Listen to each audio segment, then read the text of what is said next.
Les forces vives du pays a un pacte social pour la paix et le bien vivre ensemble.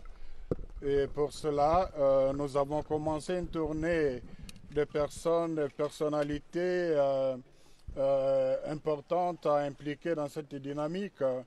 Et nous avons pensé que la FCM 23 ont quand même une grande contribution à apporter dans cette dynamique de la construction de la paix, parce que pour les deux églises, l'année 2025, c'est l'année de la paix. La priorité, notre priorité, c'est la paix. Et voilà pourquoi nous sommes venus les exhorter, aussi les écouter, et en même temps aussi, à travers Monseigneur Willy, écouter la population, savoir comment vivent les gens ici, qu'est-ce qui se passe. Et je salue l'accueil qui nous a été réservé. AFC et M23, bar M23 représenté par Corneille Nanga, nous a expliqué les raisons de leur agir. Ce n'est pas à moi de le dire parce que je ne suis pas leur porte-parole, mais à ce stade, je peux dire qu'en les écoutant, ça nous a motivé davantage de travailler dans le sens de ce pacte-là. On a compris qu'il y a beaucoup de choses qui pourront être réglées si les Congolais se mettaient autour d'une table.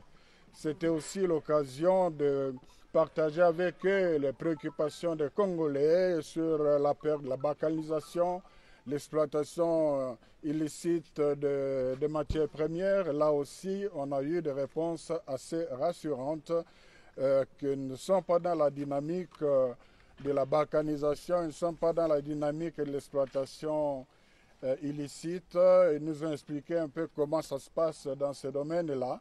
Et c'était aussi l'occasion de faire des plaidoyers pour l'ouverture de l'aéroport, du port, mais aussi pour obtenir l'arrêt de la guerre le plus tôt possible, parce que nous restons convaincus que la solution à cette crise n'est pas militaire.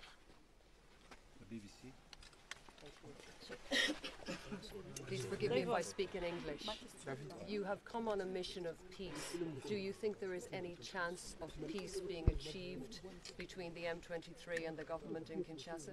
I'm sorry, my English is very poor. I can't speak fluently, but we come as pastors. We are guided by our faith. So we are believing that with the blessing of the God, with the implication of everyone, we can do something very important for the peace in this country. But it has been 30 years since Congo has known peace. I'm sorry, this is the reality, but we are hoping that we can change things